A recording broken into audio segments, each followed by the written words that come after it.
Punjabi radio ਜੀ ਵਾਸਤੇ ਸੁਣ ਰਹੇ ਸਾਰੇ ਸਰੋਤਿਆਂ ਨੂੰ ਬਲਵਿੰਦਰ ਕੌਰ ਵੱਲੋਂ ਪਿਆਰ ਭਰੀ ਸਤਿ ਸ੍ਰੀ ਅਕਾਲ ਤੇ ਪ੍ਰੋਗਰਾਮ ਖਬਰ ਤੇ ਨਜ਼ਰ ਵਿੱਚ ਹੋਣਗੇ ਸਾਡੇ ਨਾਲ ਬਲਤੇਜ ਪੰਨੂ। ਕਰਾਂਗੇ ਉਹਨਾਂ ਨਾਲ ਕੁਝ ਖਬਰਾਂ ਤੋਂ ਪਹਿਲਾਂ ਧੰਨਵਾਦ ਕਰਨਾ ਚਾਹੁੰਦੇ ਸਾਡੇ ਸਪਾਂਸਰ ਦਾ, ਜਿਨ੍ਹਾਂ ਨੇ ਇਸ ਪ੍ਰੋਗਰਾਮ ਨੂੰ ਸਪਾਂਸਰ ਕਰਕੇ ਆਪ ਸਭ ਤੱਕ ਪਹੁੰਚਾਇਆ ਜੀ। ਦਲਵੀਰ ਸਿੰਘ ਗਿੱਲ ਲਾਈਵ ਤੋਂ, ਬਲਦੇਵ ਸਿੰਘ ਧਾਲੀਵਾਲ ਰੀਨੋ ਤੋਂ, ਮੱਖਣ ਸਿੰਘ ਮਾਨ ਵਿਸਕਾਂਸਨ ਤੋਂ, ਸੁਰਿੰਦਰ ਕੌਰ ਧਾਮੀ ਤੇ ਪਰਿਵਾਰ ਸੀਰਜ ਤੋਂ, ਸਤਨਾਮ ਸਿੰਘ ਸ਼ੇਰਗਿੱਲ ਤੇ ਪਰਿਵਾਰ ਸੈਲਮਾ ਤੋਂ, ਇਸ਼ਾਨਜੀਤ ਸਿੰਘ ਕਲੋਟੀ ਤੇ ਪਰਿਵਾਰ ਜੂਬਾ ਸਿਟੀ ਤੋਂ, ਗੁਰਦੀਪ ਸਿੰਘ ਬਿਰਦੀ ਕਲੋਵਸ ਤੋਂ, ਖਾਲਸਾ ਇੰਸ਼ੋਰੈਂਸ ਏਜੰਸੀ ਸੈਨੋਜੇ, ਸੂਬੇਦਾਰ ਸਰਜੀਤ ਸਿੰਘ ਖੰਗੂੜਾ ਤੇ ਪਰਿਵਾਰ ਸੈਨੋਜੇ ਤੋਂ ਬਹੁਤ ਇਹਨਾਂ ਦੇ ਧੰਨਵਾਦੀ। ਇਹਨਾਂ ਨੇ ਇਸ ਪ੍ਰੋਗਰਾਮ ਨੂੰ ਸਪਾਂਸਰ ਕਰਕੇ ਆਪ ਸਭ ਤੱਕ ਪਹੁੰਚਾਇਆ ਜੀ। ਸਾਡੇ ਨਾਲ ਜੁੜ ਚੁੱਕੇ ਨੇ ਬਲਤੇਜ ਪੰਨੂ ਜੀ। ਸਤਿ ਸ਼੍ਰੀ ਅਕਾਲ, ਸਵਾਗਤ ਹੈ ਜੀ। ਸਤਿ ਸ਼੍ਰੀ ਅਕਾਲ ਜੀ, ਧੰਨਵਾਦ ਜੀ, ਬਹੁਤ ਮਿਹਰਬਾਨੀ ਜੀ। ਹਾਂ, ਤੇ ਬਲਤੇਜ ਪੰਨੂ ਜੀ, ਸਭ ਤੋਂ ਪਹਿਲੀ ਖਬਰ ਜਿਹੜੀ ਛਾਈ ਹੋਈ ਹੈ ਕਿ ਬਾਦਲ ਸਰਕਾਰ ਵੱਲੋਂ ਵੋਟਰਾਂ ਨੂੰ ਚੋਗਾ ਜੀ। ਇਸ ਲਈ ਹੁਣ ਰੋਜ਼ ਜਿਹੜੀਆਂ ਦੀ ਲੋਕ ਲਭਾਊ ਜਿਹੜੀਆਂ ਚੀਜ਼ਾਂ ਨੇ ਉਹ ਸਾਹਮਣੇ ਆ ਰਹੀਆਂ ਨੇ ਜੀ ਵਿਧਾਨ ਸਭਾ ਚੋਣਾਂ ਦੇ ਮੱਦੇਨਜ਼ਰ, ਔਰ ਇਹ ਜਾਰੀ ਰੱਖਦਿਆਂ ਹੋਇਆਂ ਪੰਜਾਬ ਸਰਕਾਰ ਨੇ ਪਿਛਲੇ 7 ਸਾਲਾਂ ਦੇ ਦੌਰਾਨ ਸ਼ਗਨ ਸਕੀਮ ਤੋਂ ਵਾਂਝੀਆਂ ਰਹੀਆਂ ਜਿਹੜੀਆਂ ਧੀਆਂ ਨੇ ਉਹਨਾਂ ਨੂੰ ਸਰਕਾਰੀ ਸ਼ਗਨ ਦੇਣ ਦਾ ਫੈਸਲਾ ਕੀਤਾ ਹੈ। ਇਸ ਫੈਸਲੇ ਤੋਂ ਇਲਾਵਾ ਪੰਜਾਬ ਮੰਤਰੀ ਮੰਡਲ ਦੀ ਮੀਟਿੰਗ ਦੇ ਦੌਰਾਨ ਕਈ ਵਰਗਾਂ ਲਈ ਵੱਖਰੇ ਭਲਾਈ ਬੋਰਡ ਬਣਾਉਣੇ, ਬੋਰਡਾਂ ਤੇ ਕਮਿਸ਼ਨਾਂ ਦੇ ਵਿੱਚ ਸਿਆਸੀ ਨਿਯੁਕਤੀਆਂ ਲਈ ਰਾਹ ਪੱਧਰਾ ਕਰਦਿਆਂ ਸੀਨੀਅਰ ਉਪ ਚੇਅਰਮੈਨ ਦੇ ਅਹੁਦੇ ਨੂੰ ਸਿਰਜਣ ਦੀ ਮਨਜ਼ੂਰੀ ਦੇ ਦਿੱਤੀ ਹੈ। ਭਲਾਈ ਬੋਰਡਾਂ ਦੇ ਗਠਨ ਨੂੰ ਲੈ ਕੇ ਮੁੱਖ ਮੰਤਰੀ ਪ੍ਰਕਾਸ਼ ਸਿੰਘ ਬਾਦਲ, ਉਪ ਮੁੱਖ ਮੰਤਰੀ ਸੁਖਬੀਰ ਸਿੰਘ ਬਾਦਲ ਤੇ ਜਿਹੜੇ ਅਨਿਲ ਜੋਸ਼ੀ ਵਿਚਾਲੇ ਜਿਹੜਾ ਜੀ ਇਹ ਮੀਟਿੰਗ ਦੇ ਵਿੱਚ ਸਾਰਾ ਫੈਸਲਾ ਜਿਹੜਾ ਜੀ ਉਹ ਲਿਆ ਗਿਆ। ਮੀਟਿੰਗ ਦੇ ਵਿੱਚ ਲੋਕਾਂ ਦੀ ਨਾਰਾਜ਼ਗੀ ਦੂਰ ਕਰਨ ਲਈ ਸਾਰੇ ਮੰਤਰੀਆਂ ਨੂੰ ਆਪੋ ਆਪਣੇ ਵਿਭਾਗਾਂ ਦੀ ਫੀਡਬੈਕ ਲੈ ਕੇ ਸੁਧਾਰ ਕਰਨ ਦੀ ਪ੍ਰਕਿਰਿਆ ਸ਼ੁਰੂ ਕਰਨ ਲਈ ਕਿਹਾ ਗਿਆ। ਇੱਕ ਇਹ ਵੀ ਅਕਾਲੀ ਦਲ ਨੇ ਕਿਹਾ ਜੀ ਕਿ ਇੱਕ ਸ਼ਾਮ ਅਕਾਲੀ ਦਲ ਸਰਕਾਰ ਦੇ ਨਾਮ ਇਹ ਜਿਹੜਾ ਜੀ ਪ੍ਰੋਗਰਾਮ ਸ਼ੁਰੂ ਕਰਨਾ ਹੈ। ਸ਼ਾਮ ਨੂੰ ਉੱਥੇ ਕੀ ਹੋਇਆ ਕਰਨਾ, ਇਹ ਬਹੁਤੀ ਡਿਟੇਲ ਜਿਹੜੀ ਹੈ ਜੀ ਉਹ ਨਹੀਂ ਦੱਸੀ ਗਈ। ਆਮ ਆਦਮੀ ਪਾਰਟੀ ਜਾਂ ਕਾਂਗਰਸ ਦੇ ਰਾਹ ਦੇ ਉੱਤੇ ਹੀ ਜਿਹੜੀ ਸਰਕਾਰ ਆ ਉਹ ਤੁਰੂਗੀ। ਉਂਝ ਵੈਸੇ 2 ਦਿਨ ਪਹਿਲਾਂ ਇੱਕ ਜਿਹੜਾ ਜਾਰੀ ਕੀਤਾ ਸੀਗਾ ਲੈਟਰ, ਉਹਦੇ ਵਿੱਚ ਇਹ ਕਿਹਾ ਗਿਆ ਸੀਗਾ ਕਿ ਬੱਚਿਆਂ ਨੂੰ ਛੁੱਟੀਆਂ ਨੇ, ਮਾਸਟਰਾਂ ਨੂੰ ਛੁੱਟੀਆਂ ਨਹੀਂ ਮਿਲਣਗੀਆਂ। ਉਹ ਸਾਰੇ ਦੇ ਸਾਰੇ ਸਰਕਾਰ ਦੀਆਂ ਜਿਹੜੀਆਂ ਪ੍ਰਾਪਤੀਆਂ ਨੇ ਉਹ ਦੱਸਣ ਦੇ ਵਾਸਤੇ ਜਾਣਗੇ ਜੀ ਘਰੋਂ ਘਰੀ। ਜਦੋਂ ਰੌਲਾ ਪੈ ਗਿਆ, ਸੋਸ਼ਲ ਮੀਡੀਆ ਦੇ ਉੱਤੇ ਵਾਇਰਲ ਹੋ ਗਿਆ, ਫਿਰ ਇਹ ਫੈਸਲਾ ਜਿਹੜਾ ਸੀਗਾ ਜੀ ਉਹ ਵਾਪਸ ਲੈ ਲਿਆ ਗਿਆ। ਹੁਣ ਮਾਸਟਰਨੀਆਂ ਦੀ ਜਗ੍ਹਾ ਦੇ ਉੱਤੇ ਕੌਣ ਜਾਣਗੇ, ਇਹਦੀ ਕੋਈ ਡਿਟੇਲ ਜਿਹੜੀ ਹੈ ਜੀ ਅਜੇ ਨਹੀਂ ਦੱਸੀ ਗਈ, ਪਰ ਇਹ ਆਖਿਆ ਗਿਆ ਜੀ ਕਿ ਘਰ ਘਰ ਜਿਹੜਾ ਜੀ ਇਹ ਪਹੁੰਚਾਇਆ ਜਾਊਗਾ ਕਿ ਜਿਹੜੀ ਸਰਕਾਰ ਨੇ ਅਥਾਹ ਤਰੱਕੀ ਕਰਾਈ ਹੈ ਪੰਜਾਬ ਦੀ ਉਹਨੂੰ ਦੱਸਿਆ ਜਾ ਸਕੇ ਜੀ। ਬਿਲਕੁਲ ਜੀ, ਜੇ ਤਰੱਕੀ ਸੱਚਮੁੱਚ ਹੀ ਹੋਈ ਆ ਤਾਂ ਫਿਰ ਡਰਨ ਦੀ ਲੋੜ ਨਹੀਂ, ਖੁਦ ਨੂੰ ਜਾਣਾ ਚਾਹੀਦਾ ਕਿ ਇਹਨਾਂ ਨੇ ਵੋਟਾਂ ਆਪ ਲੈਣੀਆਂ। ਤੇ ਅੱਗੇ ਆਪਾਂ ਜਾਟ ਅੰਦੋਲਨ ਦੀ ਗੱਲ ਕਰੀਏ, ਇਸ ਦੇ ਉੱਤੇ ਹਾਈ ਕੋਰਟ ਵੱਲੋਂ ਸਖਤੀ ਜਿਹੜੀ ਇਹ ਸੁਣਵਾਈ ਹੈ ਜੀ ਐਕਚੁਅਲੀ ਇਹ ਚੱਲ ਰਹੀ ਹੈ ਇਸ ਵੇਲੇ ਹਾਈ ਕੋਰਟ ਦੇ ਵਿੱਚ। ਹੁਣ ਜਿਹੜੀ ਇਹਦੀ ਅਗਲੀ ਤਰੀਕ ਹੈ ਜੀ ਉਹ ਛੁੱਟੀਆਂ ਕਿਉਂਕਿ ਹੋ ਜਾਣੀਆਂ ਨੇ ਹਾਈ ਕੋਰਟ ਦੇ ਵਿੱਚ, ਉਹ 4 ਜੁਲਾਈ ਦੇ ਉੱਤੇ ਜਿਹੜੀ ਉਹ ਪਾਤੀ ਗਈ ਆ। ਪੰਜਾਬ ਤੇ ਹਰਿਆਣਾ ਹਾਈ ਕੋਰਟ ਨੇ ਹਰਿਆਣੇ ਦੇ ਸਾਰੇ ਜੁਡੀਸ਼ੀਅਲ ਮੈਜਿਸਟ੍ਰੇਟ ਨੂੰ ਹੁਕਮ ਦਿੱਤਾ ਹੈ ਕਿ ਉਹ ਇਸ ਸਾਲ ਫਰਵਰੀ ਦੇ ਵਿੱਚ ਜਾਟ ਰਾਖਵਾਂਕਰਨ ਦੌਰਾਨ ਹੋਈ ਹਿੰਸਾ ਸੰਬੰਧੀ ਹਰਿਆਣਾ ਪੁਲਿਸ ਦੇ ਵੱਲੋਂ ਦਰਜ 2120 ਕੇਸਾਂ ਦੀ ਕੀਤੀ ਜਾ ਰਹੀ ਜਾਂਚ ਦੀ ਨਿਗਰਾਨੀ ਕਰਨ ਤੇ ਇਹਦੇ ਬਾਰੇ ਰਿਪੋਰਟ ਪੇਸ਼ ਕਰਨ। ਜਸਟਿਸ SS ਸਾਰੋਂ ਤੇ ਜਸਟਿਸ ਗੁਰਮੀਤ ਰਾਮ ਤੇ ਆਧਾਰਿਤ ਡਿਵੀਜ਼ਨਲ ਬੈਂਚ ਨੇ ਇਹ ਕਿਹਾ ਜੀ ਕਿ ਉਹਦੀ ਇਸ ਸਾਰੇ ਮਾਮਲੇ ਤੇ ਨਜ਼ਰ ਰਹੂਗੀ। ਬੈਂਚ ਨੇ ਇਸ ਕੰਮ ਨੂੰ ਸਿਰੇ ਲਾਉਣ ਲਈ ਮਹੀਨੇ ਦਾ ਜਿਹੜਾ ਜੀ ਸਮਾਂ ਦਿੱਤਾ ਹੈ, ਔਰ ਇਹਦੀ ਅਗਲੀ ਸੁਣਵਾਈ ਜਿਹੜੀ ਹੈ ਜੀ ਉਹ 4 ਜੁਲਾਈ ਨੂੰ ਹੋਊਗੀ। ਇਹ ਪਹਿਲੀ ਵਾਰੀ ਆ ਜਦੋਂ ਹਾਈ ਕੋਰਟ ਦੰਗਿਆਂ ਜਾਂ ਹਿੰਸਾ ਦੇ ਨਾਲ ਸੰਬੰਧਿਤ ਕਰੀਬ 2000 ਕੇਸਾਂ ਦੀ ਨਿਗਰਾਨੀ ਕਰੂਗੀ। ਔਰ ਇਹਦੀ ਖਾਸ ਜਿਹੜੀ ਇਹਦੀ ਗੱਲ ਇਹ ਆ ਕਿ ਇਹਨਾਂ ਕੇਸਾਂ ਦੀ ਜਾਂਚ ਪੜਤਾਲ ਦੇ ਵਿੱਚ ਪੁਲਿਸ ਦੀ ਕਾਰਗੁਜ਼ਾਰੀ ਦੀ 2 ਪੜਾਵੀ ਜਾਂਚ ਜਿਹੜੀ ਹੈ ਜੀ ਉਹ ਹੋਊਗੀ। ਉਧਰ ਇਸ ਮਾਮਲੇ ਦੇ ਵਿੱਚ ਇੱਕ ਨਵਾਂ ਜਿਹੜਾ ਜੀ ਟਰਨ ਉਹ ਇਹ ਵੀ ਆਇਆ ਕਿ ਹਰਿਆਣੇ ਦੇ ਵਿੱਚ ਜਿਹੜਾ ਇਹ ਰਾਖਵਾਂਕਰਨ ਲਾਗੂ ਕਰਾਉਣ ਦੇ ਵਾਸਤੇ ਅਖਿਲ ਭਾਰਤੀ ਜਾਟ ਆਰਕਸ਼ਣ ਸੰਘਰਸ਼ ਸਮਿਤੀ ਜਿਹੜੀ ਹੈ ਜੀ ਉਹਨੇ ਸੁਪਰੀਮ ਕੋਰਟ ਦਾ ਦਰ ਖੜਕਾ ਦਿੱਤਾ ਜੀ। ਸਰਵਉੱਚ ਅਦਾਲਤ ਤੋਂ ਮੰਗ ਇਹ ਕੀਤੀ ਗਈ ਹੈ ਕਿ ਪੰਜਾਬ ਤੇ ਹਰਿਆਣਾ ਹਾਈ ਕੋਰਟ ਵੱਲੋਂ ਰਾਜ ਦੇ ਵਿੱਚ ਜਾਟਾਂ ਤੇ 5 ਹੋਰ ਜਾਤੀਆਂ ਨੂੰ ਵਿਦਿਅਕ ਸੰਸਥਾਵਾਂ ਤੇ ਸਰਕਾਰੀ ਨੌਕਰੀਆਂ ਦੇ ਵਿੱਚ ਰਾਖਵਾਂਕਰਨ ਦੇ ਉੱਤੇ ਲੱਗੀ ਅੰਤਰਿਮ ਰੋਕ ਨੂੰ ਹਟਾ ਦਿੱਤਾ ਜਾਵੇ।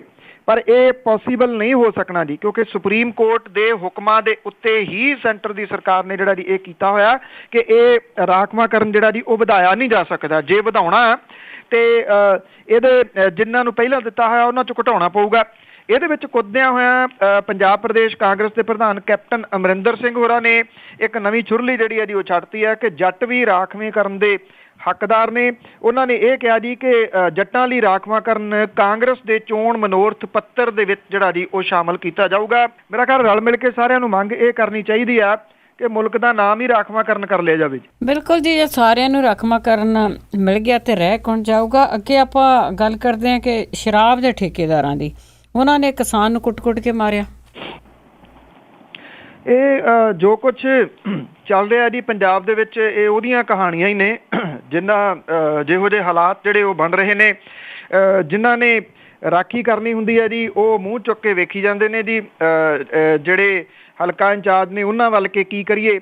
ਇਹ ਐਕਚੁਅਲੀ ਤਰਨਤਾਰਨ ਇਲਾਕੇ ਦੀ ਗੱਲ ਹੈ ਜੀ, ਜਿੱਥੇ ਠੇਕੇਦਾਰਾਂ ਦੀ ਜਿਹੜੀ ਨਿੱਜੀ ਫੌਜ ਹੈ, ਉਹਨਾਂ ਨੇ ਪੰਜਾਬ ਪੁਲਿਸ ਦੇ ਨਾਲ ਸੰਬੰਧਿਤ ਜਿਹੜਾ ਇੱਕ ਆਬਕਾਰੀ ਵਿਭਾਗ ਦੀ ਸਾਂਝੀ ਪਾਰਟੀ ਨੇ ਇਹ ਇੱਥੇ ਇੱਕ ਪਿੰਡ ਪੈਂਦਾ ਜੀ ਕਦਗਿੱਲ, ਉੱਥੇ ਕਿਸਾਨ ਨੂੰ ਕੁੱਟ-ਕੁੱਟ ਕੇ ਜਿਹੜਾ ਜੀ ਉਹ ਮਾਰਤਾ। ਸੁਖਦੇਵ ਸਿੰਘ ਨਾਂ ਦਾ ਵਿਅਕਤੀ 50 ਸਾਲਾਂ ਦਾ ਸੀਗਾ।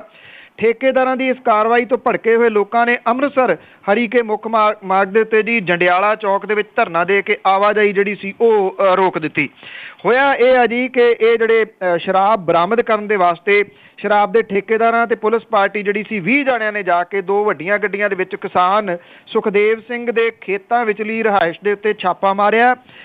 ਦੁਪਹਿਰ ਸੀਗੀ ਜੀ, ਸਾਰੇ ਜੀ ਜਿਹੜੇ ਉਹ ਸੁੱਤੇ ਹੋਏ ਸੀਗੇ।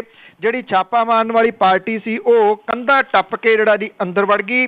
ਕਿਸਾਨ ਜਿਹੜਾ ਸੀਗਾ ਜੀ ਉਹਨੇ ਭੱਜਣ ਦੀ ਕੋਸ਼ਿਸ਼ ਜਿਹੜੀ ਉਹ ਕੀਤੀ। ਜਿਹੜੀ ਛਾਪਾ ਪਾਰਟੀ ਸੀ ਜੀ ਉਹਦੇ ਪਿੱਛੇ ਭੱਜੇ। ਉਹਨਾਂ ਨੇ ਸੁਖਦੇਵ ਸਿੰਘ ਦੇ ਸਿਰ ਦੇ ਵਿੱਚ ਡਾਂਗ ਜਿਹੜੀ ਸੀ ਉਹ ਮਾਰ ਦਿੱਤੀ, ਉਹ ਥਾਂ ਤੇ ਹੀ ਡਿੱਗ ਪਿਆ। ਇਸ ਤੋਂ ਬਾਅਦ ਜਿਹੜੇ ਬਾਕੀ ਪਾਰਟੀ ਆਈ ਸੀ ਜੀ ਛਾਪਾਮਾਰ ਪਾਰਟੀ, ਉਹਨਾਂ ਨੇ ਡਾਂਗਾਂ ਦੇ ਨਾਲ ਇਹਨੂੰ ਕੁੱਟਣਾ ਸ਼ੁਰੂ ਕਰਤਾ ਜੀ, ਔਰ ਕੁੱਟ-ਕੁੱਟ ਕੇ ਉੱਥੇ ਜਿਹੜਾ ਜੀ ਇਹਨੂੰ ਥਾਂ ਦੇ ਉੱਤੇ ਹੀ ਜਿਹੜਾ ਮਾਰ ਦਿੱਤਾ। ਮੌਕੇ ਤੋਂ ਇਹ ਜਿਹੜੇ ਸੀਗੇ ਜੀ ਉਹ ਦੌੜ ਗਏ। ਉਹਨਾਂ ਦੀ ਇੱਕ ਗੱਡੀ ਦਾ ਚਾਲਕ ਜਿਹੜਾ ਜੀ ਉਹ ਪਰਿਵਾਰ ਵਾਲਿਆਂ ਦੇ ਕਾਬੂ ਆ ਗਿਆ, ਜਿਹਦੀ ਗੱਡੀ ਦੇ ਵਿੱਚ ਕਿਸਾਨ ਨੂੰ ਪਾ ਕੇ ਹਸਪੀਟਲ ਜਿਹੜਾ ਜੀ ਉਹ ਲਿਆਂਦਾ ਗਿਆ, ਪਰ ਉਹਦੀ ਤਾਂ ਮੌਤ ਉੱਥੇ ਹੀ ਜਿਹੜੀ ਉਹ ਹੋ ਚੁੱਕੀ ਹੋਈ ਸੀ। ਇਹ ਹਾਲਾਤ ਨੇ ਜੀ ਪੰਜਾਬ ਦੇ ਠੇਕੇਦਾਰਾਂ ਦੇ, ਪੰਜਾਬ ਦੇ ਸ਼ਰਾਬ ਜਿਹੜੇ ਆ ਜੀ ਵੇਚਣ ਵਾਲਿਆਂ ਦੇ, ਤੇ ਉਹਨਾਂ ਦੀ ਨਾਲ ਲੱਗੀ ਹੋਈ ਜਿਹੜੀ ਉਹ ਪੁਲਿਸ ਦੇ। ਹੁਣ ਉਹਨਾਂ ਦਾ ਜੀ ਜਿਹੜਾ ਜੀ ਕਿਵੇਂ ਵਾਪਸ ਆਊਗਾ, ਇਹਦਾ ਜਵਾਬ ਕਿਸੇ ਕੋਲੇ ਨਹੀਂ ਹੋਣਾ ਜੀ। ਬਿਲਕੁਲ ਜੀ, ਪਤਾ ਨਹੀਂ ਕਿੰਨੀਆਂ ਕੁ ਇਸ ਤਰ੍ਹਾਂ ਦੀਆਂ ਵਾਰਦਾਤਾਂ ਹੁੰਦੀਆਂ, ਜਿਹੜੀ ਪਤਾ ਲੱਗ ਜਾਏ ਉਹੀ ਖਬਰਾਂ 'ਚ ਆਉਂਦੀ ਆ। ਅੱਗੇ ਆਪਾਂ ਗੱਲ ਕਰਦੇ ਜੀ ਤਾਜ ਮਹਿਲ ਦੀ, ਉਹ ਵੀ ਪੀਲਾ ਪੈਣ ਲੱਗਾ। ਜੇ ਕੋਈ ਲੇਟਲੀ ਕੋਈ ਤਾਜ ਮਹਿਲ ਦੇ ਵਿੱਚ ਗਿਆ ਹੋਵੇ ਤਾਂ ਉੱਥੇ ਜਿਹੜੇ ਕੁਛ ਕਮਲੀ ਕਿਸਮ ਦੇ ਲੋਕ ਆਉਂਦੇ ਨੇ, ਉਹਨਾਂ ਦੇ ਨਾਮ ਜਿਹੜੇ ਲਿਖੇ ਹੋਏ ਦੇਖੇ ਜਾ ਸਕਦੇ ਨੇ ਜੀ। ਇਹ ਨਹੀਂ ਪਤਾ ਕਿ ਉਹ ਕੁਰੇਦ ਕੇ ਲਿਖ ਕਿਵੇਂ ਦਿੰਦੇ ਆ ਜੀ, ਔਰ ਉਹਨਾਂ ਨੂੰ ਰੋਕਣ ਵਾਲਾ ਉੱਥੇ ਕੋਈ ਨਹੀਂਗਾ ਜੀ, ਕਿਉਂਕਿ ਇਹ ਜਿਹੜੀਆਂ ਹਿਸਟੋਰਿਕ ਬਿਲਡਿੰਗਸ ਨੇ ਉਹਨਾਂ ਦੀ ਉੱਥੇ ਪਰਚੀ ਤਾਂ ਬਥੇਰੀ ਜਿਹੜੀ ਆ ਜੀ ਉਹ ਲਾਈ ਹੋਈ ਆ। ਤਾਜ ਕੋਰੀਡੋਰ ਮਾਮਲਾ ਕਿਸੇ ਨੂੰ ਭੁੱਲਿਆ ਨਹੀਂ ਕਿ ਕਿਵੇਂ ਉਹਦੀ ਦਿੱਖ ਖਰਾਬ ਕਰਨ ਦੇ ਵਾਸਤੇ ਜਿਹੜੇ ਪੋਲੀਟੀਸ਼ੀਅਨ ਨੇ, ਜਿਹੜੀਆਂ ਸਰਕਾਰਾਂ ਨੇ, ਉਹ ਸਮੇਂ-ਸਮੇਂ ਦੇ ਉੱਤੇ ਜਿਹੜਾ ਜੀ ਉਹ ਇੱਦਾਂ ਦੇ ਕੰਮ ਜਿਹੜੇ ਉਹ ਕਰਦੀਆਂ ਰਹੀਆਂ ਨੇ। ਹੁਣ ਜਿਹੜਾ ਜੀ ਇਹ ਪਤਾ ਲੱਗਿਆ ਕਿ ਆਗਰਾ ਨਗਰ ਨਿਗਮ ਦੇ ਵੱਲੋਂ ਕੂੜੇ ਨੂੰ ਵੱਡੀ ਪੱਧਰ ਦੇ ਉੱਤੇ ਅੱਗ ਲਾਉਣ ਕਰਕੇ ਤਾਜ ਮਹਿਲ ਦਾ ਰੰਗ ਪੀਲਾ ਜਿਹੜਾ ਜੀ ਉਹ ਪੈਣ ਲੱਗਿਆ। ਔਰ ਜਿਹੜੇ ਨੈਸ਼ਨਲ ਗ੍ਰੀਨ ਟ੍ਰਿਬਿਊਨਲ ਆ, ਜਿਹੜਾ ਅੱਜ ਕੱਲ੍ਹ ਵਾਹਵਾ ਚਰਚਾ ਦੇ ਵਿੱਚ ਰਹਿੰਦਾ ਜੀ, ਉਹਦੇ ਵੱਲੋਂ ਬੜੇ ਸਖਤ ਫੈਸਲੇ ਕੁਝ ਜਿਹੜੇ ਉਹ ਲਏ ਜਾ ਰਹੇ ਨੇ। ਉਹਦੇ ਕੋਲੇ ਪਹੁੰਚ ਕੀਤੀ ਹੈ ਜੀ ਇੱਕ ਵਾਤਾਵਰਨ ਪ੍ਰੇਮੀ ਨੇ।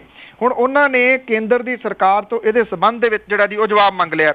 ਟ੍ਰਿਬਿਊਨਲ ਨੇ ਮਿਊਨਿਸਪਲ ਅਥਾਰਟੀਆਂ ਨੂੰ ਆਗਰਾ ਤੇ ਤਾਜ ਦੇ ਘੇਰੇ ਵਾਲੇ ਵਾਤਾਵਰਨ ਪੱਖੋਂ ਸੰਵੇਦਨਸ਼ੀਲ ਜ਼ੋਨ ਦੇ ਵਿੱਚ ਖੁੱਲ੍ਹੇ ਵਿੱਚ ਕੂੜਾ ਕਰਕਟ ਸਾੜਨ ਤੋਂ ਜਿਹੜਾ ਜੀ ਉਹ ਤੁਰੰਤ ਰੋਕਣ ਦੀ ਗੱਲ ਜਿਹੜੀ ਆ ਜੀ ਉਹ ਆਖੀ ਗਈ ਹੈ। ਔਰ ਇਹ ਜਿਹੜਾ ਜੀ ਬੈਂਚ ਹੈ ਉਹਨੇ ਕੇਂਦਰੀ ਵਾਤਾਵਰਨ, ਜਗਰਾਤ ਮੰਤਰਾਲਾ, ਸ਼ਹਿਰੀ ਵਿਕਾਸ ਮੰਤਰਾਲਾ, ਉੱਤਰ ਪ੍ਰਦੇਸ਼ ਸਰਕਾਰ, ਕੇਂਦਰੀ ਪੋਲਿਊਸ਼ਨ ਕੰਟਰੋਲ ਬੋਰਡ, ਇਹਨਾਂ ਸਾਰਿਆਂ ਨੂੰ ਨੋਟਿਸ ਜਿਹੜਾ ਜੀ ਉਹ ਜਾਰੀ ਕਰ ਦਿੱਤਾ।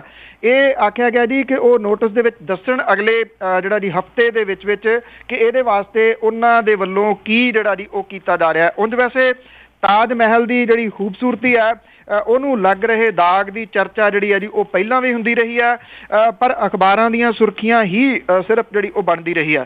ਪਰ ਜਿਸ ਵਿਅਕਤੀ ਨੇ ਇਹ ਜਿਹੜੀ ਕੋਸ਼ਿਸ਼ ਨੈਸ਼ਨਲ ਗ੍ਰੀਨ ਟ੍ਰਿਬਿਊਨਲ ਤੱਕ ਕੀਤੀ ਆ, ਆਈ ਥਿੰਕ ਬਿਲਕੁਲ ਸਹੀ ਰਾਹ ਉਹਨੇ ਜਿਹੜਾ ਜੀ ਉਹ ਚੁਣਿਆ।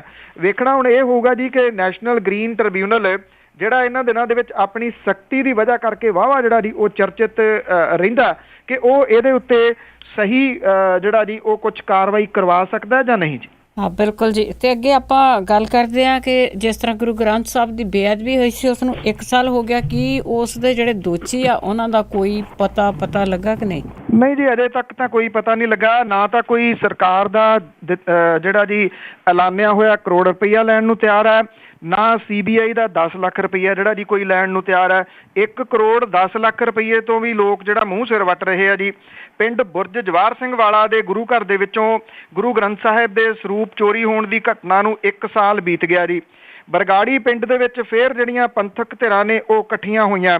ਅਖੰਡ ਪਾਠ ਦੇ ਭੋਗ ਜਿਹੜੇ ਉਹ ਪਾਏ ਗਏ ਨੇ। ਉਹਨਾਂ ਨੇ ਜਿਹੜੇ ਇੱਥੇ ਪੰਥਕ ਧਿਰਾਂ ਇਕੱਠੀਆਂ ਹੋਈਆਂ ਉਹਨਾਂ ਨੇ ਇਹ ਕਿਹਾ ਜੀ ਕਿ ਬੇਅਦਬੀ ਦੇ ਦੋਸ਼ੀਆਂ ਨੂੰ ਨਾ ਫੜੇ ਜਾਣ ਦੇ ਕਰਕੇ ਪੰਜਾਬ ਸਰਕਾਰ ਦੇ ਉੱਤੇ ਸਵਾਲ ਜਿਹੜੇ ਆ ਜੀ ਉਹ ਖੜੇ ਹੋ ਰਹੇ ਨੇ। ਇਹਨਾਂ ਨੇ ਅਪੀਲ ਜਿਹੜੀ ਆ ਜੀ ਉਹ ਕੀਤੀ ਆ ਕਿ ਦਰਦਮੰਦ ਸਿੱਖ ਜਿਹੜੇ ਨੇ ਉਹ ਇੱਕ ਕੌਮੀ ਝੰਡੇ ਥੱਲੇ ਇਕੱਠੇ ਹੋਣ ਤਾਂ ਕਿ ਜਿਹੜੀਆਂ ਜੀ ਉਹਨਾਂ ਨੇ ਇਹ ਕਿਹਾ ਕਿ ਪੰਥ ਦੋਖੀ ਜਿਹੜੇ ਲੋਕ ਨੇ ਉਹਨਾਂ ਨੂੰ ਸੱਤਾ ਤੋਂ ਲਾਂਭੇ ਕੀਤਾ ਜਾ ਸਕੇ। ਜਿਹੜੀ ਇੱਥੇ ਜਿਹੜਾ ਸਮਾਗਮ ਕਰਾਇਆ ਗਿਆ ਉਹਦੇ ਵਿੱਚ ਜਿਹੜੀ ਜਸਟਿਸ ਕਾਟਜੂ ਕਮਿਸ਼ਨ ਦੀ ਰਿਪੋਰਟ ਸੀਗੀ ਉਹਨੂੰ ਕਾਫੀ ਜਿਹੜਾ ਜੀ ਉਹ ਇਹਨਾਂ ਨੇਤਾਵਾਂ ਨੇ ਪ੍ਰਚਾਰਿਆ। ਸਾਰਿਆਂ ਨੇ ਇਹ ਗੱਲ ਕਹੀ ਕਿ ਜਦੋਂ ਜਸਟਿਸ ਕਾਟਜੂ ਹੁਰੀ ਮਿੱਥੇ ਸਮੇਂ ਦੇ ਵਿੱਚ ਇਹਦੀ ਜਾਂਚ ਕਰਕੇ ਰਿਪੋਰਟ ਦੇ ਸਕਦੇ ਨੇ ਤੇ ਫਿਰ ਸਰਕਾਰੀ ਕਮਿਸ਼ਨ ਜਿਹੜਾ ਜਸਟਿਸ ਜੋਰਾ ਸਿੰਘ ਵਾਲਾ ਕਮਿਸ਼ਨ ਹੈ ਉਹ ਅਜੇ ਤੱਕ ਕਿਉਂ ਨਹੀਂ ਉਹਨੇ ਰਿਪੋਰਟ ਦਿੱਤੀ, ਜਦੋਂ ਕਿ ਸਰਕਾਰ ਨੇ ਉਦੋਂ ਕਿਹਾ ਸੀਗਾ ਕਿ 2 ਮਹੀਨਿਆਂ ਦੇ ਵਿੱਚ ਇਹਦੀ ਰਿਪੋਰਟ ਆ ਜਾਊਗੀ। ਹੁਣ ਤਾਂ 10 ਮਹੀਨੇ ਉਹਦੇ ਉੱਪਰ ਲੰਘ ਗਏ, ਭਾਵ ਕਿ 1 ਸਾਲ ਜਿਹੜਾ ਜੀ ਉਹ ਹੋ ਗਿਆ। ਅਜੇ ਤੱਕ ਇਹ ਨਹੀਂ ਪਤਾ ਕਿ ਜਸਟਿਸ ਜੋਰਾ ਸਿੰਘ ਹੋਰਾਂ ਦਾ ਜਿਹੜਾ ਕਮਿਸ਼ਨ ਹੈ ਉਹਦੀ ਰਿਪੋਰਟ ਜਿਹੜੀ ਆ ਉਹ ਕਦੋਂ ਆਊਗੀ।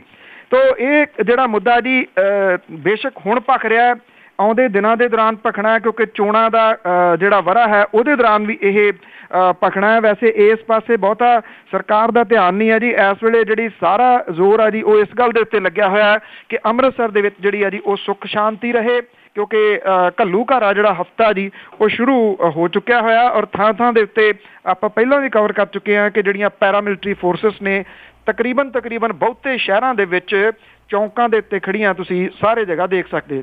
ਬਿਲਕੁਲ ਜੀ, ਇਹ ਹੁਣ ਸਾਡੇ ਆਪਣੇ ਰਾਜੇ ਜੋ ਆਪਣੇ ਹੋਏ ਤੇ ਅੱਗੇ ਆਪਾਂ ਗੱਲ ਕਰੀਏ ਕਿ ਕਰੋੜਾਂ ਦੇ ਖਰਚ ਕਰਕੇ ਕਰੋੜਾਂ ਰੁਪਏ ਲਾ ਕੇ ਜਿਹੜੇ ਮੁੜ ਵਸੇਬਾ ਕੇਂਦਰ ਸੀ ਉਹ ਫਿਰ ਖਾਲੀ। ਇਹ ਜਿਹੜੀਆਂ ਕੁਝ ਸਰਕਾਰ ਦੀਆਂ ਪਾਲਿਸੀਜ਼ ਹੀ ਤੁਸੀਂ ਕਹਿ ਲਓ ਜੀ ਕਿ ਪੰਜਾਬ ਦੇ ਵਿੱਚ ਨਵੇਂ ਬਣੇ ਮੁੜ ਵਸੇਵਾ ਕੇਂਦਰ ਜਿਹੜੇ ਉਹ ਖਾਲੀ ਪਏ ਆ। ਕਈ ਕੇਂਦਰ ਤਾਂ ਚੱਲ ਹੀ ਨਹੀਂ ਸਕੇ ਜਦੋਂ ਕਿ ਬਹੁਤੇ ਜਿਹੜੇ ਆ ਸਟਾਫ ਦੀ ਉਡੀਕ ਦੇ ਵਿੱਚ ਨੇ। ਪੰਜਾਬ ਸਰਕਾਰ ਨੇ ਰਾਜ ਭਰ ਦੇ ਵਿੱਚ 22 ਮੁੜ ਵਸੇਵਾ ਕੇਂਦਰ ਬਣਾਏ ਨੇ ਜਿਨ੍ਹਾਂ ਤੇ ਕੋਈ 71.5 ਕਰੋੜ ਰੁਪਈਏ ਦੀ ਰਾਸ਼ੀ ਜਿਹੜੀ ਉਹ ਖਰਚੀ ਆ। ਹਰ ਜ਼ਿਲ੍ਹੇ ਦੇ ਵਿੱਚ 50-50 ਬੈੱਡ ਦੇ ਕੇਂਦਰ ਆ ਪਰ ਇਹਨਾਂ ਦੇ ਵਿੱਚ ਮਰੀਜ਼ ਜਿਹੜੇ ਉਹ ਟਾਵੇਂ ਟੱਲੇ ਆ। ਜਿਹੜੀ RTI ਆ ਉਹਦੀ ਜਾਣਕਾਰੀ ਦੇ ਮੁਤਾਬਕ ਜ਼ਿਲ੍ਹਾ ਗੁਰਦਾਸਪੁਰ ਦਾ ਮੁੜ ਵਸੇਵਾ ਕੇਂਦਰ ਜਿਹੜਾ ਜੀ ਉਹਦੇ ਉੱਤੇ ਕੋਈ 3.25 ਕਰੋੜ ਰੁਪਈਏ ਦੀ ਲਾਗਤ ਦੇ ਨਾਲ 31 ਮਾਰਚ 15 ਦਾ ਤਿਆਰ ਹੋ ਗਿਆ ਸੀ ਪਰ ਅਜੇ ਤੱਕ ਚਾਲੂ ਨਹੀਂ ਹੋ ਸਕਿਆ। ਜਿਹੜਾ ਸਾਹਿਬਜ਼ਾਦਾ ਅਜੀਤ ਸਿੰਘ ਨਗਰ ਹੈ ਮੋਹਾਲੀ, ਇੱਥੇ ਵੀ 3.25 ਕਰੋੜ ਰੁਪਈਏ ਦੀ ਲਾਗਤ ਦੇ ਨਾਲ ਬਣਿਆ, 1.25 ਸਾਲ ਹੋ ਗਿਆ, ਇਹ ਵੀ ਚਾਲੂ ਨਹੀਂ ਹੋ ਸਕਿਆ। ਲੁਧਿਆਣੇ ਵਿਚਲਾ ਕੇਂਦਰ ਵੀ ਨਹੀਂ ਚੱਲਿਆ। ਜਿਹੜਾ ਸਿਹਤ ਮੰਤਰੀ ਦਾ ਜ਼ਿਲ੍ਹਾ ਫਾਜ਼ਿਲਕਾ ਉਹਦੇ ਵਿੱਚ ਕੋਈ 3.25 ਕਰੋੜ ਰੁਪਈਏ ਦੀ ਲਾਗਤ ਦੇ ਨਾਲ ਇਹ ਕੇਂਦਰ ਬਣਾਇਆ ਗਿਆ ਸੀਗਾ ਪਰ ਕੇਂਦਰ ਬਣਨ ਤੋਂ 1.25 ਸਾਲ ਪਿੱਛੋਂ ਵੀ ਇੱਥੇ ਕੋਈ ਮਰੀਜ਼ ਨਹੀਂ ਆਇਆ ਔਰ ਇਹਦੇ ਵਿੱਚ ਸਿਰਫ ਇੱਕ ਮੈਨੇਜਰ ਜਿਹੜਾ ਜੀ ਉਹ ਤਾਇਨਾਤ ਕੀਤਾ ਗਿਆ, ਬਾਕੀ ਸਟਾਫ ਨੂੰ ਹਾਲੇ ਨਿਯੁਕਤ ਨਹੀਂ ਕੀਤਾ ਗਿਆ। ਮੁੱਖ ਮੰਤਰੀ ਦਾ ਜੱਦੀ ਜਿਹੜਾ ਜ਼ਿਲ੍ਹਾ ਹੈ ਮੁਕਤਸਰ ਦੇ ਪਿੰਡ ਥੇੜੀ ਦੇ ਵਿੱਚ ਕੋਈ 5 ਕਰੋੜ ਕਰੀਬ 4.5 ਕਰੋੜ ਰੁਪਈਏ ਦੀ ਲਾਗਤ ਦੇ ਨਾਲ 28 ਫਰਵਰੀ 15 ਨੂੰ ਕੇਂਦਰ ਦੀ ਉਸਾਰੀ ਮੁਕੰਮਲ ਹੋ ਗਈ ਜੀ। ਮੋਗਾ ਦੇ ਵਿੱਚ ਜਿਹੜਾ ਸੀਗਾ ਜੀ 21 ਨਵੰਬਰ 14 ਨੂੰ ਇਹ ਜਿਹੜਾ ਜੀ ਉਹ ਚਾਲੂ ਹੋਇਆ ਔਰ 15 ਤੋਂ ਹੁਣ ਤੱਕ ਇਹਦੇ ਵਿੱਚ ਸਿਰਫ 35 ਮਰੀਜ਼ ਜਿਹੜੇ ਸੀ ਉਹ ਆਏ। ਅੱਜ ਤੱਕ ਇਸ ਕੇਂਦਰ ਦੇ ਵਿੱਚ ਕਿਸੇ ਮਰੀਜ਼ ਨੂੰ ਕੋਈ ਦਵਾਈ ਜਿਹੜੀ ਆ ਜੀ ਉਹ ਨਹੀਂ ਦਿੱਤੀ ਗਈ ਪਰ ਇਹਦੇ ਉੱਤੇ ਬਿਆਨ ਬੜਾ ਅਜੀਬੋ-ਗਰੀਬ ਆ ਜੀ ਪੰਜਾਬ ਦੇ ਸਿਹਤ ਮੰਤਰੀ ਦਾ। ਸੁਰਜੀਤ ਕੁਮਾਰ ਜਿਆਣੀ ਹੋਰੀ ਇਹਦੇ ਉੱਤੇ ਕਹਿੰਦੇ ਨੇ ਕਿ ਪੰਜਾਬ ਦੇ ਵਿੱਚ ਨਸ਼ੇ ਕਰਨ ਵਾਲੇ ਹੀ ਹੈ ਨਹੀਂ ਗੇ ਜਿਹਦੇ ਕਰਕੇ ਇਹ ਪੁਨਰਵਾਸ ਕੇਂਦਰ ਜਿਹੜੇ ਆ ਜੀ ਉਹ ਖਾਲੀ ਪਏ ਨੇ। ਉਹਨਾਂ ਨੇ ਇਹ ਕਿਹਾ ਕਿ ਸਰਕਾਰ ਨੇ ਤਾਂ ਹਰ ਕੇਂਦਰ ਦੇ ਵਿੱਚ ਮੈਨੇਜਰ ਤੇ ਹੋਰ ਸਟਾਫ ਤਾਇਨਾਤ ਕਰ ਦਿੱਤਾ ਪਰ ਪੰਜਾਬ 'ਚ ਮਰੀਜ਼ ਹੀ ਨਹੀਂ ਲੱਭ ਰਹੇ ਜੀ। ਦੂਜੇ ਪਾਸੇ ਜਿਹੜੀ ਖਬਰ ਹੈ ਉਹ ਇਹ ਵੀ ਆ ਕਿ ਜਿਹੜੀ ਪੁਲਿਸ ਦੀ ਭਰਤੀ ਹੋਣੀ ਆ ਉਹਦੇ ਵਿੱਚ ਡੋਪ ਟੈਸਟ ਜਿਹੜਾ ਜੀ ਉਹ ਲਾਜ਼ਮੀ ਕੀਤਾ ਗਿਆ। ਫਿਟਨੈਸ ਤੋਂ ਪਹਿਲਾਂ ਡੋਪ ਟੈਸਟ ਹੋਣਾ ਹੈ। ਪੰਜਾਬ ਦੇ ਵਿੱਚ ਸਰਕਾਰ ਦਾਅਵਾ ਕਰਦੀ ਹੈ ਕਿ 23 ਦੇ ਕਰੀਬ ਉਹਨਾਂ ਨੇ ਨਸ਼ਾ ਛੁਡਾਊ ਸੈਂਟਰ ਖੋਲ੍ਹੇ ਨੇ। ਅੰਮ੍ਰਿਤਸਰ ਦੇ ਵਿੱਚ ਪਿਛਲੇ ਦਿਨੀ ਔਰਤਾਂ ਦਾ ਨਸ਼ਾ ਛੁਡਾਊ ਜਿਹੜਾ ਜੀ ਉਹ ਪਹਿਲਾ ਕੇਂਦਰ ਖੁੱਲ੍ਹਣ ਦੀਆਂ ਜਿਹੜੀਆਂ ਗੱਲਾਂ ਨੇ ਉਹ ਵੀ ਸਰਕਾਰ ਦੀਆਂ ਸਾਹਮਣੇ ਨੇ ਔਰ ਸਰਕਾਰੀ ਤੌਰ ਦੇ ਉੱਤੇ ਇਹਦਾ ਉਦਘਾਟਨ ਕੀਤਾ ਗਿਆ। ਜੇ ਜਿਆਣੀ ਸਾਹਿਬ ਕਹਿੰਦੇ ਆ ਪੰਜਾਬ ਦੇ ਵਿੱਚ ਕੋਈ ਨਸ਼ਾ ਕਰਨ ਵਾਲਾ ਹੀ ਨਹੀਂ ਹੈਗਾ ਤੇ ਮਾਫ਼ ਕਰਨਾ ਇੰਨੇ ਠੇਕੇ ਜਿਹੜੇ ਨੇ 16 ਡਿਸਟਿਲਰੀਆਂ ਜਿਹੜੀਆਂ ਨੇ ਇਹ ਸਾਰਾ ਕੁਝ ਕਿੱਧਰ ਨੂੰ ਜਾ ਰਿਹਾ ਜੀ, ਕਿਸ ਪਾਸੇ ਵੱਲ ਨੂੰ ਜਾ ਰਿਹਾ, ਕੀ ਕਿਸੇ ਹੋਰ ਸੂਬੇ ਦੇ ਵਾਸਤੇ ਇੱਥੇ ਬਣਾਈ ਜਾ ਰਹੀ ਹੈ ਜੀ। ਕਈ ਵਾਰ ਜੀ ਲੋਕ ਸੋਚਣ ਲੱਗ ਪੈਂਦੇ ਕਿ ਸ਼ਾਇਦ ਬਿਆਨ ਹੀ ਨਸ਼ੇ ਦੇ ਵਿੱਚ ਦਿੱਤਾ ਜਾਂਦਾ ਆ ਕਿ ਇਹ ਕਿਸ ਤਰ੍ਹਾਂ ਇਹ ਮੈਨੇਜ ਕਰਦੇ ਆ ਇਸ ਤਰ੍ਹਾਂ ਦੇ ਬਿਆਨਾਂ ਨੂੰ ਤੇ ਅੱਗੇ ਆਪਾਂ ਡੀਜ਼ਲ ਦੀ ਗੱਲ ਕਰੀਏ ਕਿ ਡੀਜ਼ਲ ਦੀਆਂ ਕੀਮਤਾਂ 'ਚ ਇੰਨਾ ਵਾਧਾ ਹੋ ਗਿਆ ਕਿ ਛੋਟੇ ਆਪਰੇਟਰ ਔਖੇ। ਇਹ ਐਕਚੁਅਲੀ ਜੀ ਪਿਛਲੇ 5 ਹਫ਼ਤਿਆਂ ਦੇ ਵਿੱਚ 6.5 ਰੁਪਏ ਡੀਜ਼ਲ ਦੀ ਜਿਹੜੀ ਹੈ ਜੀ ਉਹ ਕੀਮਤ ਵੱਧ ਗਈ ਹੈ। ਇਹ ਸ਼ਾਇਦ ਜਿਹੜਾ 2 ਸਾਲ ਦਾ ਤੋਹਫਾ ਹੌਲੀ ਹੌਲੀ ਲੋਕਾਂ ਨੂੰ ਜਿਹੜਾ ਜੀ ਉਹ ਸਾਹਮਣੇ ਆ ਰਿਹਾ, ਉਹਨਾਂ ਨੂੰ ਮਿਲ ਰਿਹਾ ਜੀ, ਜਦੋਂ ਕਿ ਜਿਹੜੀਆਂ ਕਰੂਡ ਆਇਲ ਹੈ ਜੀ ਉਹਦੀਆਂ ਕੀਮਤਾਂ ਲਗਾਤਾਰ ਘਟੀਆਂ ਨੇ, ਅੱਜ ਵੀ ਜਿਹੜੀਆਂ ਜੀ ਉਹ ਘਟ ਰਹੀਆਂ ਨੇ, ਔਰ ਜਿਹੜੀਆਂ ਡੀਜ਼ਲ ਦੀਆਂ ਕੀਮਤਾਂ ਵੱਧ ਰਹੀਆਂ ਨੇ 7 ਵਾਰ ਵੱਧ ਗਈਆਂ ਜੀ। ਔਰ ਹੁਣ ਰਾਜ ਦੇ ਪੁਰਾਣੇ ਤੇ ਜਿਹੜੇ ਛੋਟੇ ਟਰਾਂਸਪੋਰਟਰ ਨੇ ਜੀ, ਜਿਹੜੇ ਪੇਂਡੂ ਤੇ ਸ਼ਹਿਰੀ ਰੂਟਾਂ ਦੇ ਉੱਤੇ ਬੱਸਾਂ ਇਹਨਾਂ ਦੀਆਂ ਚੱਲਦੀਆਂ ਜੀ, ਉਹਨਾਂ ਦੇ ਹੱਥ ਜਿਹੜੇ ਆ ਜੀ ਉਹ ਖੜੇ ਹੋ ਰਹੇ ਨੇ। ਇਹ ਛੋਟੇ ਟਰਾਂਸਪੋਰਟਰ ਜਿਨ੍ਹਾਂ ਦੀ 1-1 2-2 ਬੱਸਾਂ ਨੇ ਜਾਂ ਮਿੰਨੀ ਬੱਸਾਂ ਨੇ ਜੀ, ਉਹ ਡੀਜ਼ਲ ਮਹਿੰਗਾ ਹੋਣ ਕਰਕੇ ਉਹ ਕਹਿੰਦੇ ਜੀ ਕਿ ਸਾਡੇ ਤਨਖਾਹਾਂ ਤੇ ਹੋਰ ਖਰਚੇ ਜਿਹੜੇ ਇੰਨੇ ਵੱਧ ਗਏ ਆ ਕਿ ਇਹਨਾਂ ਬੱਸਾਂ ਨੂੰ ਰੂਟਾਂ ਦੇ ਉੱਤੇ ਚਲਾਉਣਾ ਉਹਨਾਂ ਦੇ ਵੱਸ ਦੀ ਗੱਲ ਜਿਹੜੀ ਉਹ ਨਹੀਂ ਰਹੀ। PRTC ਤੇ ਪੰਜਾਬ ਰੋਡਵੇਜ਼ ਦੇ ਜਿਹੜੇ ਪ੍ਰਬੰਧਕ ਨੇ ਉਹਨਾਂ ਨੇ ਵੀ ਇਹ ਮੰਨਿਆ ਕਿ ਡੀਜ਼ਲ ਦੀਆਂ ਵੱਧਦੀਆਂ ਕੀਮਤਾਂ ਨੇ ਇਹ ਕਾਰੋਬਾਰ ਜਿਹੜਾ ਜੀ ਉਹ ਧੋ ਕੇ ਰੱਖ ਦਿੱਤਾ। ਮਾਲਵਾ ਪੱਟੀ ਦੇ ਵਿੱਚ ਵੱਡੀਆਂ ਬੱਸ ਕੰਪਨੀਆਂ ਨੇ ਜਿਨ੍ਹਾਂ ਦੇ ਵੱਲੋਂ ਰਾਜ ਦੇ ਵੱਖ-ਵੱਖ ਹਿੱਸਿਆਂ ਦੇ ਵਿੱਚ ਬੱਸਾਂ ਚਲਾਈਆਂ ਜਾਂਦੀਆਂ ਨੇ। ਪਿਛਲੇ 5 ਦਹਾਕਿਆਂ ਤੋਂ ਇਸ ਕਾਰੋਬਾਰ ਦੇ ਨਾਲ ਜੁੜੇ ਜਿਹੜੇ ਪਰਿਵਾਰ ਨੇ ਉਹਨਾਂ ਨੇ ਸਰਕਾਰੀ ਨੀਤੀਆਂ ਦਾ ਸ਼ਿਕਾਰ ਹੋ ਕੇ ਹੁਣ ਇਹ ਬੱਸਾਂ ਜਿਹੜੀਆਂ ਉਹ ਚਲਾਉਣ ਤੋਂ ਤੌਬਾ ਕਰ ਲਈ ਹੈ ਜੀ। ਕਈ ਟਰਾਂਸਪੋਰਟਰ ਜਿਹੜੇ ਨੇ ਉਹ ਸਰਕਾਰੀ ਸਿਸਟਮ ਦਾ ਸ਼ਿਕਾਰ ਹੋ ਕੇ ਪੰਜਾਬ ਸਰਕਾਰ ਦੇ ਵੱਲੋਂ ਡਿਫਾਲਟਰ ਐਲਾਨੇ ਜਾ ਚੁੱਕੇ ਨੇ। ਉਹਨਾਂ ਦੇ ਟਰਾਂਸਪੋਰਟ ਇੰਡਸਟਰੀ ਨੂੰ ਬਚਾਉਣ ਦੇ ਨਾਲ ਸੰਬੰਧਿਤ ਕੇਸ ਅਜੇ ਵੀ ਵਿਭਾਗ ਤੇ ਕੋਰਟ ਕਚਹਿਰੀਆਂ ਦੇ ਵਿੱਚ ਜਿਹੜੇ ਜੀ ਉਹ ਲਮਕ ਰਹੇ ਨੇ। ਬੇਸ਼ੱਕ ਇਹ ਟਰਾਂਸਪੋਰਟਰ ਉਹ ਨੇ ਜੀ ਜਿਨ੍ਹਾਂ ਦੀ 1-1 ਬੱਸ ਹੈ, 2-2 ਬੱਸ ਹੈ, ਮਿੰਨੀ ਬੱਸਾਂ ਨੇ, ਉਹ ਆਪਣੇ ਪਰਿਵਾਰ ਜਿਹੜੇ ਆ ਜੀ ਉਹਨਾਂ ਦੀ ਰੋਜ਼ੀ ਰੋਟੀ ਇਹਨਾਂ ਤੋਂ ਤੋੜਦੇ ਆ। ਉਹ ਇਹ ਕਹਿੰਦੇ ਆ ਕਿ ਸਾਡੇ ਹੁਣ ਹੱਥ ਜਿਹੜੇ ਆ ਜੀ ਇਸ ਮਾਮਲੇ ਦੇ ਉੱਤੇ ਖੜੇ ਹੋ ਗਏ ਆ। ਪਰ ਜਿਹੜੇ ਵੱਡੇ ਟਰਾਂਸਪੋਰਟਰ ਨੇ ਜੀ ਮੇਰਾ ਖਿਆਲ ਕਿਤੇ ਨਾ ਕਿਤੇ ਉਹ ਇਸ ਗੱਲ ਦੇ ਵਾਸਤੇ ਖੁਸ਼ ਜ਼ਰੂਰ ਹੋਣਗੇ ਕਿ ਜਿਹੜੇ ਕੋਈ ਪਰਮਿਟ ਨੇ ਹੁਣ ਉਹਨਾਂ ਨੂੰ ਵੇਚ ਦਿਓ, ਉਹ ਲੈ ਲੈਣਗੇ ਤੇ ਉਹ ਚਲਾਈ ਜਾਣਗੇ ਜੀ। ਬਿਲਕੁਲ। ਅਤੇ ਅੱਗੇ ਆਪਾਂ ਗੱਲ ਕਰਦੇ ਹਾਂ ਜੀ, ਇੱਕ ਘਰ ਦੇ ਵਿੱਚ ਪਟਾਕੇ ਬਣਾਏ ਜਾਂਦੇ ਸੀ, ਉਹ ਘਰ ਹੀ ਉੱਡ ਗਿਆ ਜੀ। ਇਹ ਐਕਚੁਅਲੀ ਇੱਥੇ ਪਟਿਆਲੇ ਦੇ ਨੇੜੇ ਲੱਗੇ ਹੈਗਾ ਜੀ ਕਸਬਾ ਜਿਹੜਾ ਰਾਜਪੁਰਾ, ਉੱਥੇ ਇਹ ਜਿਹੜੀ ਹੈ ਜੀ ਇਹ ਘਟਨਾ ਵਾਪਰੀ ਆ। ਇਹ ਗੈਰ ਕਾਨੂੰਨੀ ਤਰੀਕੇ ਦੇ ਨਾਲ ਇੱਥੋਂ ਦੀ ਮਿਰਚ ਮੰਡੀ ਆ ਜੀ, ਜਿੱਥੇ ਨਜਾਇਜ਼ ਤੌਰ ਦੇ ਉੱਤੇ ਆਤਿਸ਼ਬਾਜ਼ੀ ਜਿਹੜੀ ਉਹ ਬਣਦੀ ਸੀਗੀ ਔਰ ਇੱਕ ਇੱਥੇ ਧਮਾਕਾ ਹੋਇਆ ਜੀ, ਜਿਹਦੇ ਵਿੱਚ ਇੱਕ ਔਰਤ ਦੀ ਮੌਤ ਹੋਈ ਹੈ ਇਸ ਧਮਾਕੇ ਦੇ ਵਿੱਚ, ਔਰ ਉਹਨਾਂ ਦਾ ਮੁੰਡਾ ਤੇ ਨੂੰਹ ਜਿਹੜੀ ਹੈ ਜੀ ਉਹ ਬਹੁਤ ਬੁਰੇ ਤਰੀਕੇ ਦੇ ਨਾਲ ਜ਼ਖਮੀ ਹੋਏ ਨੇ। ਆਪਾਂ ਕੱਲ੍ਹ ਗੱਲ ਕੀਤੀ ਸੀ ਜਿਹੜੇ ਹਥਿਆਰਾਂ ਦੇ ਤੇ ਜਿਹੜਾ ਜ਼ਖੀਰਾ ਜਿਹਨੂੰ ਉਹਨੂੰ ਅੱਗ ਲੱਗੀ ਸੀ, ਜਿਹਦੇ ਵਿੱਚ ਹੁਣ ਤੱਕ 19 ਡੈਥ ਹੋ ਚੁੱਕੀਆਂ ਨੇ। ਜਿਹੜੇ ਦੀਵਾਲੀ ਹੈ ਜੀ ਜਦੋਂ ਇਹ ਆਉਂਦੀ ਹੈ ਤੇ ਉਦੋਂ ਇਸ ਤਰ੍ਹਾਂ ਦੀਆਂ ਘਟਨਾਵਾਂ ਜਿਹੜੀਆਂ ਉਹ ਵਾਪਰਦੀਆਂ ਨੇ। ਦੀਵਾਲੀ ਅਜੇ ਦੂਰ ਹੈ ਪਰ ਉਦੋਂ ਪਹਿਲਾਂ ਇਹ ਗੈਰ ਕਾਨੂੰਨੀ ਤਰੀਕੇ ਦੇ ਨਾਲ ਘਰਾਂ ਦੇ ਵਿੱਚ ਜਿਹੜੇ ਆ ਜੀ ਉਹ ਪਟਾਕੇ ਬਣਾਏ ਜਾਂਦੇ ਆ। ਇਹ ਚਰਚਾ ਦੇ ਵਿੱਚ ਉਦੋਂ ਹੀ ਗੱਲਾਂ ਆਉਂਦੀਆਂ ਨੇ ਜਦੋਂ ਕੋਈ ਇੱਦਾਂ ਦੀ ਜਿਹੜੀ ਆ ਜੀ ਉਹ ਘਟਨਾ ਵਾਪਰਦੀ ਹੈ। ਜਿੰਨੀ ਦੇਰ ਤੱਕ ਇਸ ਤਰ੍ਹਾਂ ਦੀਆਂ ਘਟਨਾਵਾਂ ਨਹੀਂ ਵਾਪਰਦੀਆਂ ਉਦੋਂ ਤੱਕ ਸਾਰਾ ਕੁਝ ਜਿਹੜਾ ਜੀ ਉਹ ਠੀਕ ਠਾਕ ਦੱਸਿਆ ਜਾਂਦਾ। ਅਕਸਰ ਜਿਹੜੇ ਵੱਡੇ ਸ਼ਹਿਰ ਨੇ ਉਹਨਾਂ ਦੀਆਂ ਤੰਗ ਭੀੜੀਆਂ ਗਲੀਆਂ ਦੇ ਵਿੱਚ ਪਟਾਕੇ ਬਣਦੇ ਨੇ, ਜਿੱਥੇ ਜਿਹੜੀ ਫਾਇਰ ਬ੍ਰਿਗੇਡ ਆ ਜੇ ਅੱਗ ਲੱਗੇ ਉਹ ਤਾਂ ਬਹੁਤ ਦੂਰ ਦੀ ਗੱਲ ਆ, ਉੱਥੇ ਮੋਟਰਸਾਈਕਲ ਵੀ ਲੰਘਣਾ ਜਿਹੜਾ ਜੀ ਉਹ ਔਖਾ, ਇੰਨੀਆਂ ਭੀੜੀਆਂ ਗਲੀਆਂ ਨੇ। ਪਰ ਇਹਨਾਂ ਦੇ ਉੱਤੇ ਰੋਕ ਲਾਉਣ ਦੇ ਵਾਸਤੇ ਕਦੀ ਵੀ ਕੁਝ ਨਹੀਂ ਕੀਤਾ ਗਿਆ ਜੀ। ਜੀ ਤੇ ਹੋਣ ਦੀ ਆਸ ਵੀ ਨਹੀਂ। ਤੇ ਅਖੀਰ ਵਿੱਚ ਅੱਜ ਨਵਾਂ ਕਿ ਭ੍ਰਿਸ਼ਟਾਚਾਰ ਦਾ ਜਿੱਧਰ ਵੀ ਪਤਾ ਲੱਗਦਾ ਅਫਸਰ ਆਗੂ ਤੇ ਨਾਲ ਕਈ ਹੋਰ ਹੁੰਦੇ। ਭ੍ਰਿਸ਼ਟਾਚਾਰ ਦਾ ਜਿੱਧਰ ਵੀ ਪਤਾ ਲੱਗਦਾ ਅਫਸਰ ਆਗੂ ਤੇ ਨਾਲ ਕਈ ਹੋਰ ਹੁੰਦੇ। ਕੁਝ ਤਾਂ ਸਾਊ ਜਿਹੇ ਹੁੰਦੇ ਨੇ ਦਿੱਖ ਵਾਲੇ, ਅਕਲ ਸ਼ਕਲ ਤੋਂ ਨਾਲ ਕਈ ਚੋਰ ਹੁੰਦੇ। ਕੁਝ ਤਾਂ ਸਿੱਧੇ ਪਿਆਦੇ ਹਨ ਕੰਮ ਕਰਦੇ, ਪਰਦੇ ਪਿੱਛੋਂ ਹਿਲਾਉਂਦੇ ਕੁਝ ਡੋਰ ਹੁੰਦੇ। ਲਾ ਕੇ ਦਾ ਵੀ ਚੋਰ ਕਈ ਰਹਿਣ ਸੁੱਕੇ, ਚੋਰ ਲੁੱਟਣ ਨੂੰ ਆਉਂਦੇ ਕਈ ਮੋਰ ਹੁੰਦੇ।